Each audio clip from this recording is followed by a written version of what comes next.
Hello दोस्तों, hope आप सभी लोग अच्छे होंगे। तो आज की वीडियो लेक्चर से पहले हमने देखा था कि हमारी मैक्सवेल इक्वेशंस क्या हैं, मैक्सवेल कौन था एंड इनकी इक्वेशंस जो हैं इनका सिग्निफिकेंस क्या था। एंड 4 मैक्सवेल इक्वेशंस हैं जो हम डिटेल में या शॉर्टली पढ़ चुके हैं लास्ट लेक्चर में।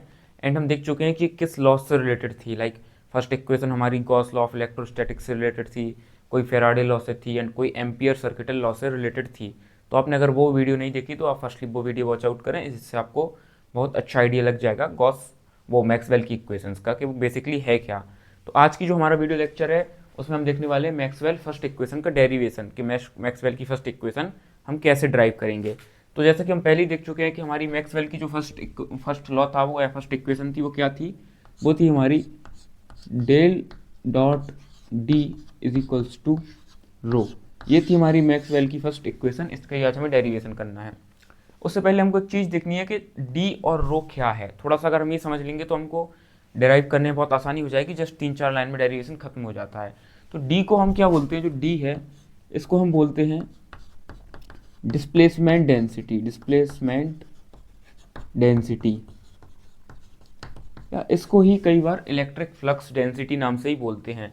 तो इस डी इज इक्वल्स टू होता है हमारा एप्सिलॉन नॉट टाइम्स ई। बस हमको इतना याद रखना है कि एक साइन होता है एप्सिलॉन नॉट, इसकी कुछ फिक्स वैल्यू होती है। ये एप्सिलॉन ई और नॉट, एप्सिलॉन नॉट टाइप से बनता है, बेसिक टर्म में आप पहले भी करंट इलेक्ट्रिसिटी वगैरह में पढ़ रखा होगा। इंटू ई हमारी इलेक्ट्रिक फील्ड होती है। तो एप्सिलॉन नॉट इंटू ई होता है हमारा डी, ये फर्स्ट चीज़ याद रखनी है। एंड सेकेंड थिंग इज रो। रो क्या होता है हमारा इस फॉर्मूले में, ये होती है हमारी volume charge density. Volume charge density, ये मैंने शॉर्टली लिखा है। वॉल्यूम चार्ज डेंसिटी का मतलब क्या है कि चार्ज पर यूनिट वॉल्यूम, पर वॉल्यूम पर कितना चार्ज होगा। तो इसका हमारा जो फॉर्मूला वो होता है जिस चार्ज हमारा नेट चार्ज क्या होता है Q। तो नेट चार्ज हमारा कैसे निकलता है, जो पर यूनिट वॉल्यूम पे जो हमारा क्या होता है चार्ज, दैट इज रो। तो जो हमारा रो होता है पर यूनिट वॉल्यूम का चार्ज इनटू यूनिट वॉल्यूम मतलब थोड़ा सा वॉल्यूम dV। तो अगर हम पूरे इसका इंटीग्रेशन कर दें, जो यूनिट चार्ज है इसका dV वॉल्यूम में इंटीग्रेशन कर दें, तो कंप्लीट वॉल्यूम में या फिर जो भी हमने कंप्लीट एरिया लिया है, लाइक कि कंप्लीट कमरा लिया है, तो अगर हम पूरा वॉल्यूम इंटीग्रेशन कर दें इस चीज़ का V, तो जो रो से हमको इंटीग्रेट होकर मिलेगा वो हमको अपना कंप्लीट Q चार्ज मिलेगा। तो ये दो बात अगर हम याद रखते हैं तो हम अपना ईजिली डेरिवेशन कर सकते हैं। बिना किसी देर के डेरिवेशन स्टार्ट करते हैं। तो मैं पहले ही बता चुका हूँ, पिछले लेक्चर में भी हमने देखा था कि जो मैक्सवेल फर्स्ट इक्वेशन है वो किस चीज़ से ड्राइव होती है, वो होती है गॉस लॉ ऑफ इलेक्ट्रोस्टैटिक्स। तो ये किस चीज़ से होती है मैं लिख देता हूँ आपके सामने। ये होती है हमारी गॉस लॉ ऑफ इलेक्ट्रोस्टैटिक्स। तो चलिए देखते हैं गॉस लॉ ऑफ इलेक्ट्रोस्टैटिक्स क्या बोलता है। तो गॉस लॉ ऑफ इलेक्ट्रोस्टैटिक्स बोलता है phi is equals to Q upon epsilon naught. ये क्या है, इसका सीधा मतलब है कि कोई भी सपोज एक सरफेस है, इसके अंदर कुछ क्यू चार्ज रखा है, तो इस चार्ज की वजह से कुछ फ्लक्स निकल रहा होगा, कुछ इलेक्ट्रिक फील्ड जनरेट हो रही होगी। जैसे ये एक चार्ज है इसके अंदर, तो इससे कुछ फ्लक्स बाहर निकल रहा होगा एंड कुछ इलेक्ट्रिक फील्ड ई जनरेट हो रही होगी। तो गॉस के अकॉर्डिंग जो फ्लक्स फाई फ्लक्स निकल रहा होगा फाई, तो फ्लक्स का फॉर्मूला होता है Q upon epsilon naught. Epsilon naught एक कांस्टेंट है जिसको परमिटिविटी भी बोलते हैं। Flux is equals to Q upon epsilon naught, ये फॉर्मूला हमको बेसिक याद रखना है। एंड एक और सिमिलरली हमारे पास फॉर्मूला है कि फ्लक्स क्या होता है। तो फ्लक्स इज इक्वल्स टू होता है, flux is equals to integration E dot D S, surface integration E dot D S. Flux होता है हमारा इलेक्ट्रिक फील्ड का, जब हम अपनी सरफेस के थ्रू पूरी होल सरफेस में इंटीग्रेशन करते हैं तो हमको मिलता है इलेक्ट्रिक फ्लक्स। तो फ्लक्स को मैं क्या लिख सकता हूँ, इसको मैं लिख सकता हूँ सरफेस इंटीग्रेशन किस चीज़ का, E dot D S is equals to Q upon epsilon naught. और हम देख चुके हैं कि हमारा क्यू किसके बराबर होता है, किसके इक्वल्स टू होता है, क्यू होता है हमारा integration of rho D V. तो इधर से मैं इसको क्या भी लिख सकता हूँ, क्यू को 1 अपॉन एप्सिलॉन नॉट मल्टीप्लाई में है तो 1 अपॉन एप्सिलॉन नॉट, और क्यू की जगह मैं लिख सकता हूँ इंटीग्रेशन रो डी वी। ये है वॉल्यूम इंटीग्रेशन। तो बस हमको इतना छोटा सा पॉइंट याद रखना है।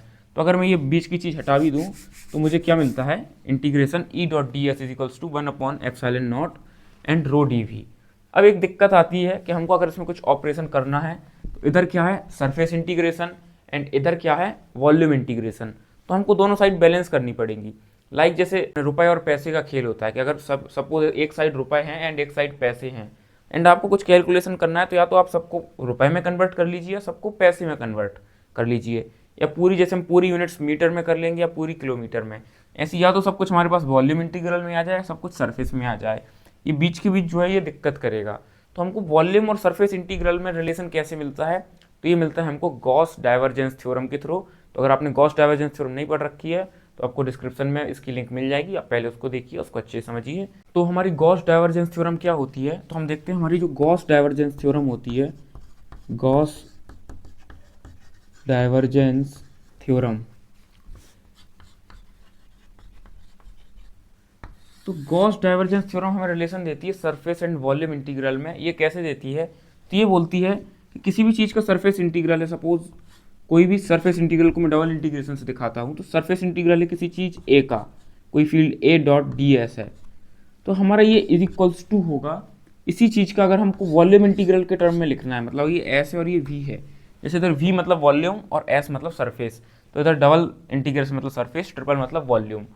तो अगर मुझे इसको सरफेस इंटीग्रल को ए डॉट डी एस को वॉल्यूम को टर्म में लिखना है, तो मुझे ए का डाइवर्जेंस लिखना पड़ेगा। मतलब मैं इसको क्या लिखूंगा, del dot A dot D V. मतलब अगर मुझे सरफेस का वॉल्यूम बनाना है तो मुझे ए की जगह इसका डाइवर्जेंस लिखना पड़ेगा, देन ये दोनों चीज़ इक्वल्स होंगी। तो हमने इस थ्योरम का जस्ट इधर यूज़ करके इसको इक्वल्स करना है। मतलब हमारे पास क्या लिखा है, ई डॉट डी एस, तो इसको मैं by Gauss divergence theorem G D T इधर लिख देता हूँ, आप समझिए शॉर्ट में, वाई गॉस डाइवर्जेंस थ्योरम। हम क्या लिख सकते हैं, जो ये वाली चीज़ है इसको मैं क्या लिख सकता हूँ, इंटीग्रेशन, इसको वो वॉल्यूम के टर्म में लिख सकता हूँ, volume integral of del dot E. E की जगह मैं क्या लिख सकता हूँ, डेल डॉट ई, क्योंकि ये इसका डाइवर्जेंस है, and into D V, D S की जगह मैं डी वी लिख सकता हूँ, इज इक्वल्स टू 1/एप्सिलॉन naught integral rho D V. ये जो हमारा क्या चीज़ है, 1/एप्सिलॉन नॉट डिवाइड में है तो वो इस साइड मल्टीप्लाई में आ जाएगा। तो इसको मैं क्या लिख दूंगा आगे, तो इसको मैं लिखूंगा तो इंटीग्रेशन एप्सिलॉन नॉट, तो जो इधर आएगा तो अंदर ई के साथ मल्टीप्लाई में चला जाएगा, तो मैं इसको लिखूंगा del dot epsilon naught E vector. तो ये जो कंप्लीट चीज़ है into D V is equals to volume integral rho D V. तो इधर तक आपको समझ में आ गया होगा, आप इतना नोट करिए, देन हम आगे देखते हैं। तो हम अपना इतना पार्ट देख चुके हैं, तो इसके आगे हम सॉल्व करते हैं इसको। तो मैं क्या करूँगा, जो ये वाला इंटीग्रेशन इसको इधर माइनस में ले जाऊँगा तो हमारे साइड जीरो बचेगा। मतलब मैं लिखूँगा integration volume integration del dot epsilon naught E D V minus integration rho D V is equals to zero. And ये जो हमारा दोनों इंटीग्रेशन वॉल्यूम के टर्म्स में, तो ये डायरेक्ट माइनस हो जाएंगे। मतलब अगर मैं दोनों को एक कॉमन इंटीग्रेशन के टर्म में लिखना चाहूँ तो मैं डायरेक्ट इंटीग्रेशन वी एंड मैं लिख सकता हूँ del into epsilon naught E minus rho, and में दोनों को कंबाइंड डी वी के टर्म्स में इज इक्वल्स टू जीरो। दोनों से डी वी भी हमारा कॉमन आ गया बाहर, डी वी एंड इंटीग्रेशन दोनों का हमने कॉमन लिख दिया, एंड दिस माइनस रो। रो क्या है, हमारी सरफेस चार्ज डेंसिटी। तो अगर ये चीज़ हमारी जीरो के बराबर है, तो ये जीरो के बराबर कब होगी, जब ये हमारी अंदर वाली चीज़ कंप्लीट जीरो होगी। मतलब हमारा जो del dot epsilon naught times E minus rho है, ये क्या होगा, जीरो। एंड मैं पहले एक और चीज़ बता चुका हूँ आपको बहुत क्लियर तरीके से कि हमारा जो डी होता है वो क्या होता है, ये एप्सिलॉन नॉट टाइम्स ई होता है। मतलब मैं एप्सिलॉन नॉट टाइम्स ई को डी भी लिख सकता हूँ, दैट इज डिस्प्लेसमेंट डेंसिटी या इलेक्ट्रिक फ्लक्स डेंसिटी। तो इधर से मैं क्या बोलूँगा, divergence D minus rho is equals to zero, और divergence D is equals to D vector is equals to rho. तो ये हमारा फर्स्ट लॉ है, यही जो हमको प्रूव करना था। तो मैक्सवेल की हमारी फर्स्ट इक्वेशन प्रूव हो चुकी है। ये हमने प्रूव की गॉस लॉ ऑफ इलेक्ट्रोस्टैटिक्स की मदद से। होप करता हूँ आपको वीडियो समझ आई होगी। वीडियो समझ आई हो तो आप वीडियो को लाइक करें एंड चैनल को सब्सक्राइब जरूर से करें। इसके बाद वाले लेक्चर में हम देखेंगे हमारा मैक्सवेल का सेकंड लॉ का डेरिवेशन या सेकंड इक्वेशन का, then third, fourth and so on, मतलब एंड अदर टॉपिक्स। तो आप प्लीज़ चैनल को सब्सक्राइब करना मत भूलिए, जिससे आप और भी इस टाइप का कंटेंट ईजिली फाइंड कर सकें। मैं मिलता हूँ किसी नेक्स्ट वीडियो में, तब तक के लिए बाय।